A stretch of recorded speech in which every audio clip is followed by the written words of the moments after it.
Hello and welcome. You're watching the news tonight, your daily roundup of all that has happened across India and the world. I'm Ishan Russell and these are the headlines that we're tracking this evening. Polling concludes in the fourth phase elections in West Bengal. High voter turnout recorded in 49 constituencies in 3 districts. Parliament resumes after recess. Both houses witness protests over the Uttarakhand political crisis. Home Minister Rajnath Singh says internal politics of the Congress to blame for crisis in the state. Mercury continues to soar in many parts of the country. Bengaluru breaks an 85-year-old record. Elsewhere in the country, floods displace over 40,000 people in Assam.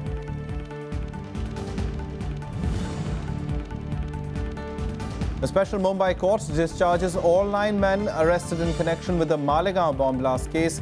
Incident on the 8th of September 2006 had claimed 37 lives. And rival Republican presidential candidates Ted Cruz and John Kasich joined hands against frontrunner Donald Trump. Both leaders decide to coordinate strategies.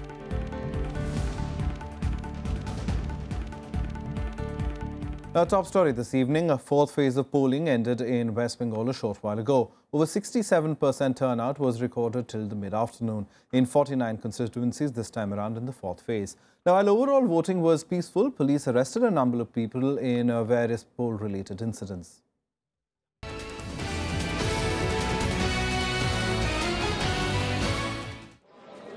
Polling for 49 constituencies started at 7 a.m. amid tight security.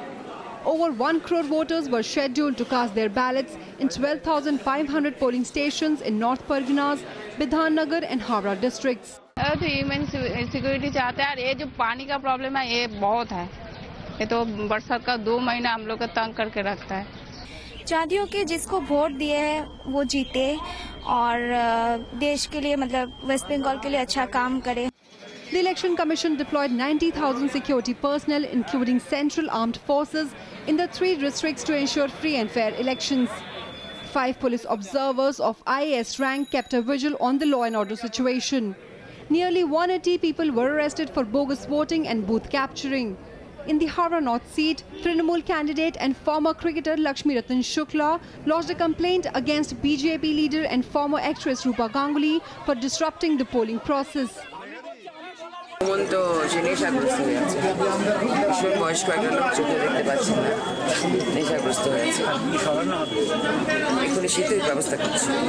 The outcome of the fourth phase will decide the fate of many Trinamool Congress ministers, including Finance Minister Amit Mitra, Agriculture Minister Purnendu Basu, Law Minister Chandrima Bhattacharya and Tourism Minister Bratya Basu. Former TMC Minister Madan Mitra is contesting from the Kamarhati seat in North 24 Parganas district. Mitra was arrested by CBI in December 2014 in the multi-crore rupee Sharda chit fund scam. In all, 345 candidates are contesting the fourth phase. 40 of them are women. এখানে দাঁড়িয়ে পুজো দিলাম মনে করলাম যে কল্যাণেশ্বর তো বিরাট জাগ্রত আর ওখানে আমাদের বেনারসেও বিশ্বনাথ প্রচন্ড জাগ্রত এই ঠাকুর. Polling for the 5th and the 6th or the last phase will be held on April 30th and May 5th for 53 and 25 constituencies. Results for the polls will be announced on May 19th. Bureau Report, Rajya Sabha TV. Now, the budget session of Parliament resumed today after a recess, and on the first day itself, Rajya Sabha saw several disruptions by the Congress over the imposition of President's rule in Uttarakhand. It accused the Union government of destabilizing chosen governments. Meanwhile, in the Lok Sabha, Home Minister Rajnath Singh said that the political crisis in Uttarakhand was due to Congress's internal problems. As soon as proceedings began in Lok Sabha on Monday, several opposition parties, including the Congress, raised the issue of President's rule imposed in Uttarakhand. The opposition parties accused the government of trying to do away with democratic setups. Replying to the opposition charges, Home Minister Rajnath Singh said the political crisis in both Uttarakhand and Arunachal Pradesh was due to the Congress's internal politics. हमारी party के द्वारा अथवा NDA के द्वारा ये कोई संकट पैदा नहीं किया गया है। संकट जो पैदा हुआ है यह सब इनके दल का आंतरिक संकट है जिसके परिणाम स्वरूप एक ऐसी स्थिति वहां पर पैदा हुई। The Congress had earlier brought in an adjournment motion which was rejected by Speaker Sumitra Mahajan, leading to the opposition parties creating uproar in the House. During zero hour, leader of the Congress party in the House, Mallikarjun Kharge, also accused the government of murdering democracy. He also said that the NDA government had destabilized the governments in both Uttarakhand and Arunachal Pradesh.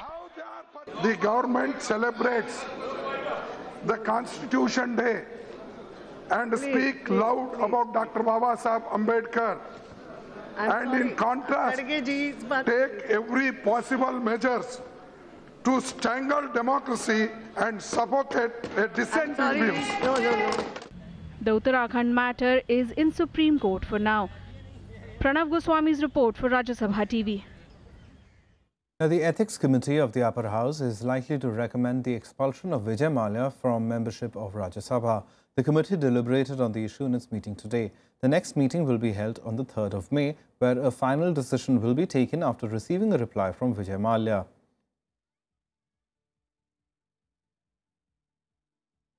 सारी परिस्थिति देख के हम इस नतीजे पे पहुंचे हैं कि इनको राज्यसभा से निष्कासित किया जाना चाहिए, लेकिन हमने उनको अब ये सोचा है कि हम उनको एक हफ्ता देंगे, अगर वो कुछ कहना चाहें तो कहेंगे, फिर हमारी मीटिंग होने वाली है 3 तारीख को, उसमें हम अंतिम निर्णय लेंगे।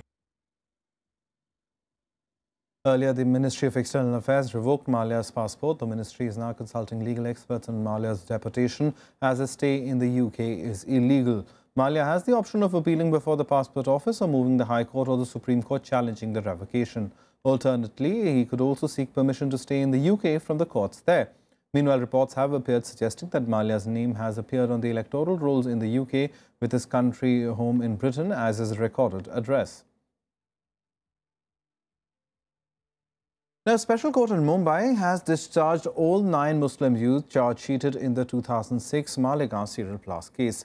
They include one who died recently. The special Makoka court's verdict came on the discharge application filed by all 9 accused in the case. Of the 9 accused, Shabi Ahmed Maseullah died in an accident a few months ago.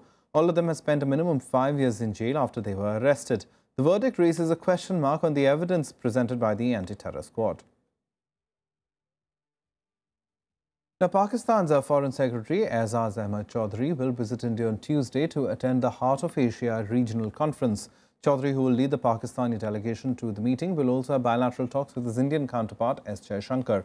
According to the Indian Foreign Office, the Pakistani delegation will also hold bilateral meetings with other leading delegations attending the meeting. The Pakistani Foreign Secretary is visiting India after bilateral talks were derailed following the Pathankot terror attack. Now, India has cancelled the visa issued to Dolkunisa, a Uyghur leader who wanted to participate in a conference in Dharamsala in Uttarakhand. In Himachal Pradesh, rather. The decision has been allegedly taken after China raised objections. The government is now facing a lot of criticism for the U-turn. Days after India issued a tourist visa to Uyghur leader Dolkun Isa and 3 others for a conference in Dharamshala next week, the Home Ministry has now cancelled the visa without any explanation. The decision came after Beijing protested the move, calling Isa a terrorist. Reacting to the move, Isa said he had received a short note from the Indian government saying the visa had been cancelled, but without any explanations.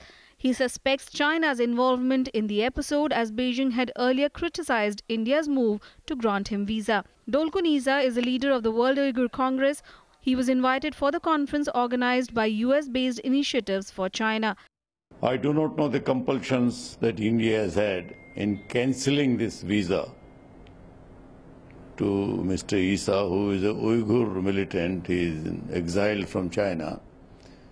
There may be compulsions which are not in the public domain, but on the face of it, I think this visa should have been given to him. He should have been allowed to come to Dharamshala, and India should have used it as a pressure handle on the Chinese. India's decision to permit WUC leaders whom China considers as backers of terrorism in its volatile Muslim-dominated Xinjiang province is reported to be in response to Beijing's blocking a ban on JEM chief Masood Azhar at the UN. Bureau Report, Rajya Sabha TV. Now, reacting to the developments over the Ishran Jahan case in Parliament, former Union Home Minister P. Chidambaram claimed the BJP is trying to divert attention by raising the affidavit controversy. Chidambaram tweeted that the real issue was whether there was a fake encounter and whether 4 people already in custody were killed. Quick to react, Union Minister Kiran Rijiju claimed Chidambaram was making an attempt to escape. Chidambaram said an undersecretary signed the second affidavit contradicting an earlier submission that the 19-year-old girl killed in an alleged fake encounter was an LET operative.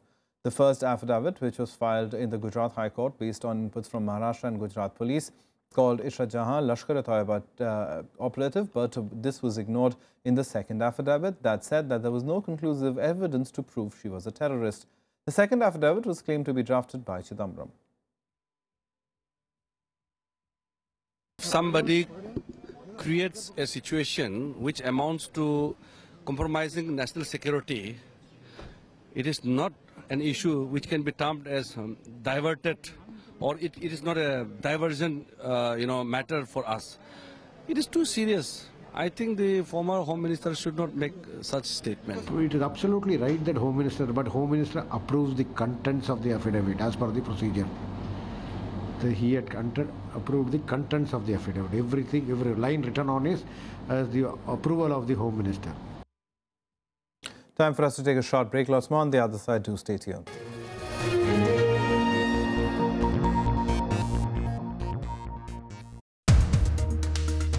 %39% area of the country is under drought. सावन के महीने में एक पाव दाल लाए. सावन. August is when she had last cooked dal in her house. Mallya can run away with 9,000 crore rupees. 1,14,000 crore rupees of corporate debt can be written off, and they don't have money to offer 2 kgs of dal. Watch State of the Economy with Swaraj Abhiyan leader Yogendra Yadav on Rajya Sabha television.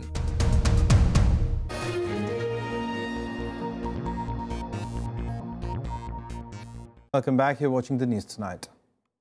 Now, the latest on the weather as the mercury continued to soar in major parts of the country, with Bengaluru surpassing an 85-year-old record. 4 districts in Assam were hit by the first wave of floods. Around 45,000 people have been affected in that state.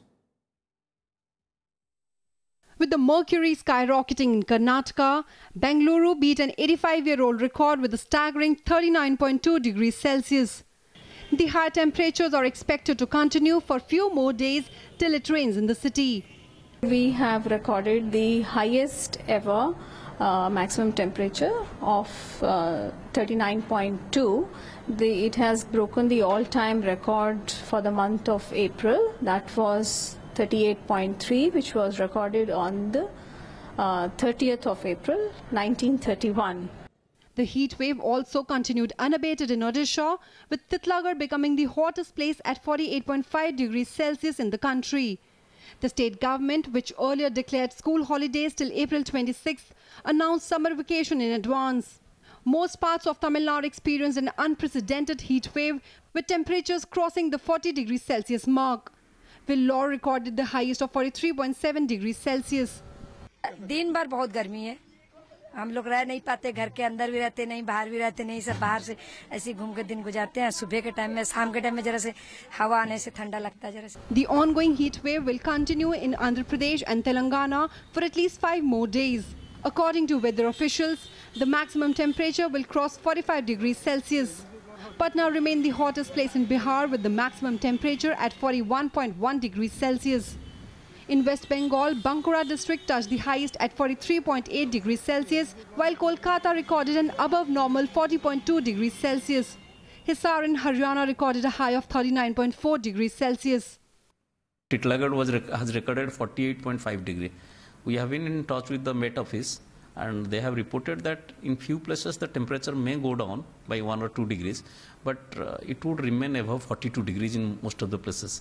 Keeping that in mind, the government has decided to close the schools for summer vacation. At a time when the central and southern states are witnessing blazing heat, floods continue to wreak havoc in northeast India. Heavy rainfall triggered pre-monsoon floods in Assam, affecting around 40,000 people. Tinsukia, Sonitpur, Sivasagar and Lakhimpur districts are among the worst affected, with floodwater entering houses in low-lying areas and flooding large area of cropland. Units of Army and NDRF have been brought in to assist affected people. কালিৰ পৰা তেওঁলোকে যিসকল ব্যক্তি আহিছে তেওঁলোকে হয়তো কালিৰ পৰাহে সময় পাইছে নি আকচুৱা তেওঁলোকে কি কৰি থাকিলে তেওঁলোকৰ কৰ্মচাৰী আছে কৰ্মচাৰী আহিলে কৰ্মচাৰী থাকিলে নহব কাম কৰিব লাগিব হয়তো ইয়াৰ নামত বহুতে লাখ লাখ টকা নিজৰ পকেটত ভৰাবলগীয়া In Manipur, apart from causing heavy damage to standing crops and vegetables, over 6,000 houses were damaged by heavy rain accompanied by hailstorm. Bureau Report, Rajya Sabha TV. Economists and sociologists are expressing concern over the seriousness of the drought situation in the country. Swaraj Abhiyan leader Yogendra Yadav says the government is deliberately undermining schemes like Manrega and increasing rural distress through that. You can watch Yogendra Yadav on the State of Economy program on Rajya Sabha television at 10 p.m. tonight. The drought situation gripping farmers is unprecedented, but says it's the government's response that is making matters worse. Political leaders like Swaraj Abhiyan leader Yogendra Yadav claim the central government is deliberately aggravating matters by squeezing out schemes like Narega that could actually make a difference. Central government says fiscal constraints. We don't have money. The back door, the government has put budgetary ceilings and is squeezing Narega. Yadav also blamed what he calls the politics of declaration behind the worsening situation. Declaration of a drought forces the state to shoulder some compulsory financial obligations that it may not be willing to do. Drought hit. So that's the politics of declaration. The moment you declare drought, you have to offer some relief to the farmers in terms of loan waivers, in terms of crop loss compensation. 170 eminent citizens have written to Prime Minister Narendra Modi underscoring the seriousness of the situation. They say that the government's response is lacking in both urgency or compensation. Bureau Report, Rajya Sabha TV. Time now to take a look at what else is making news around the country and nationwide.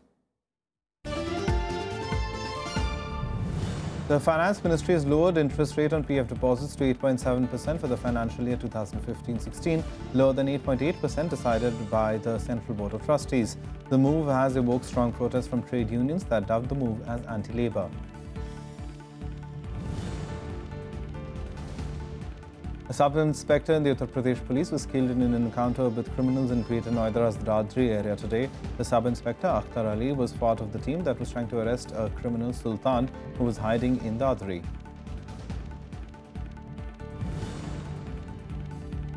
A senior Islamic State leader responsible for recruiting people from India was killed in a drone strike by the United States in Syria recently.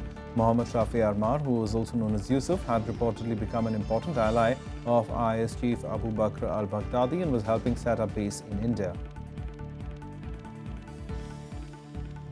Time for some international news now. And in the United States, rival Republican presidential candidates Ted Cruz and John Kasich joined hands against frontrunner Donald Trump. Both announced they are coordinating strategies to stop Trump from getting the 1,237 delegates he needs for an outright win. Is that 65 to 70% of Republicans nationally understand that Donald Trump is not the best candidate to go head-to-head with Hillary Clinton. That if we nominate Donald Trump, Hillary wins, and she wins by double digits. And by the way, if Hillary wins, it means we lose the Senate. Republican White House rivals Ted Cruz and John Kasich playing their final card to stop frontrunner Donald Trump. Both will coordinate strategies, staying out of each other's way in the upcoming state primaries to block Trump from winning the Republican presidential nomination. Cruz would now focus on campaigns in Indiana and give Kasich a clear shot in Oregon and New Mexico, where he is expected to fare well. The Indiana election a week from Tuesday is a pivotal moment for our nation. And so I want to ask each and every person here to come out and vote for me 10 times. Now look, we're not Democrats. I'm not suggesting voter fraud. Quick to react, Trump called Cruz and Kasich totally desperate, even as he pushed for votes in Maryland. We're going to win on the border. We're going to win with education. We're going to get rid of Common Core. We're going to win on health care. We're going to build the wall. We're going to win at the border. We're going to have people come in legally only. And we're going to win with trade. We're going to have our jobs coming back, and no other jobs are leaving Maryland or any place else, folks. Donald Trump has a clear lead in delegates, but could fall short of the 1,237 number needed to win outright. Currently, Trump has 845 delegates, Cruz 559 and Kasich 148. If Trump cannot reach the target, then the vote will go to a contested convention, where a different nominee may emerge through negotiations among party figures. Bureau Report, Rajya Sabha TV. American President Barack Obama arrived in Germany on Sunday amid a growing sense that Europe is faltering in the face of multiple challenges. In a meeting with Chancellor of Germany, Angela Merkel, Obama called for action to speed up the adoption of the transatlantic trade deal known as TTIP. Two world leaders with probably one of the warmest political relationships and with much to discuss.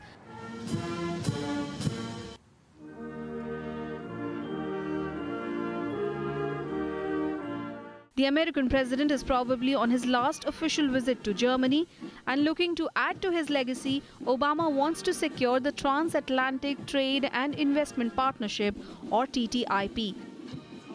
But the Germans are putting up a fight. Und es gibt da Leute da draußen, die für TTIP Werbung machen, obwohl keiner weiß, was drin steht. On Sunday, tens of thousands of people protested in Hanover. They fear job losses, falling standards, environmental damage, all of them hugely unpopular issues in Germany. Even Obama feels it's hard to seal the deal by the end of his term.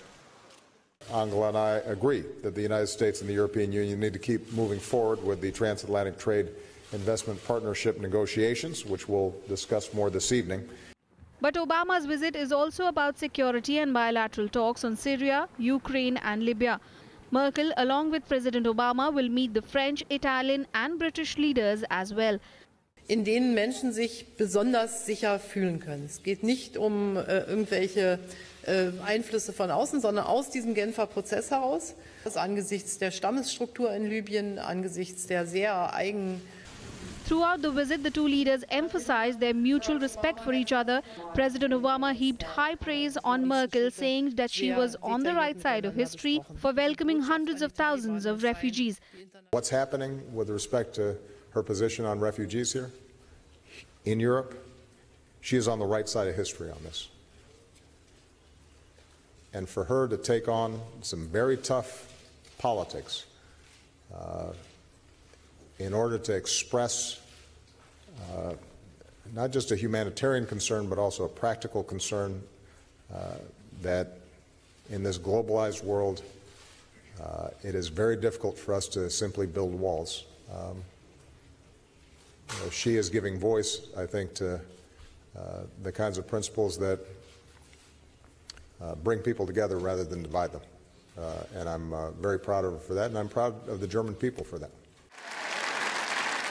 The guests of honor at the world's biggest industrial fair also got a glimpse of the technology of the future. Bureau Report, Rajya Sabha TV. Some more international news now in Global Buzz.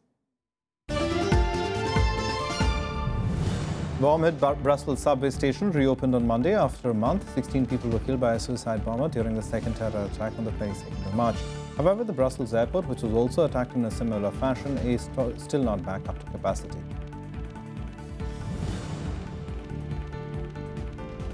Israel has released 12-year-old Dima Al-Wawi, the youngest prisoner in its jail, after serving a sentence of 4.5 months. Israeli forces arrested the 12-year-old on 9 February after checking her and discovering a knife in her possession. She was sentenced to 4.5 months in jail and fined $2,000.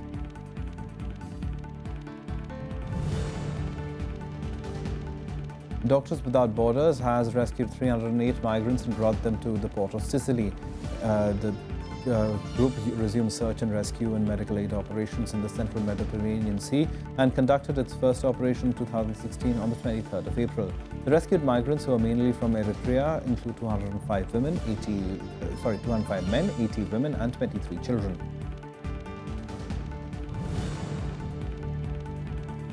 Troops from Yemen and the UAE have reportedly captured the seaport city of Mukalla in South Yemen from Al-Qaeda fighters on Sunday. Mukalla has been the center of a rich mini-state that Al-Qaeda built up in the Arabian Peninsula over the past year as it took control of an almost 600-kilometer band of the coastline. According to residents and media reports, approximately 2,000 Yemeni and UAE troops took control of the port and airport to set up checkpoints throughout the coastal city.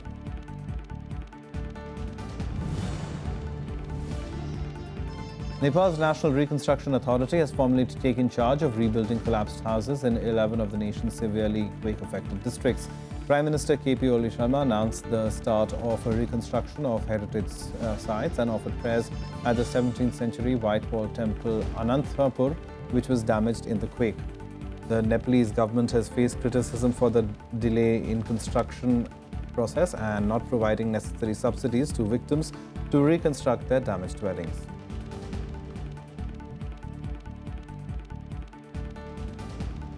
Time now for all the sports action in Sports Beat. Sri Lanka's Test opener Kaushal Silva got hit by a cricket ball on the head while fielding in a domestic match. The accident happened on Sunday during a match in Palakkele. Silva was flown to a hospital in Colombo for further tests.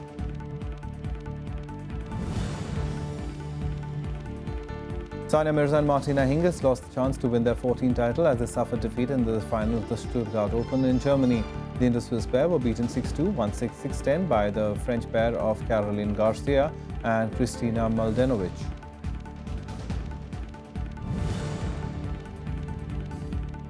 India's Mehraj Ahmed Khan bagged the silver medal in the men's skeet event at International Shooting Sport Federation World Cup, being held at Rio de Janeiro's Olympic Shooting Centre in the Dedoro Park area.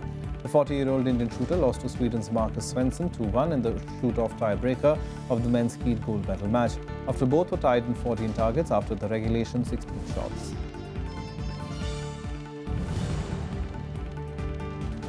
Former Pakistani captain Yunus Khan is likely to face a ban for 3 to 5 matches for walking out of the Pakistan Cup National One-Day International Tournament. Yunus Khan had a dispute with the match referee and the umpires over a decision. He was also fined 100% of his match fee as he refused to appear in front of the match referee Azizur Rahman.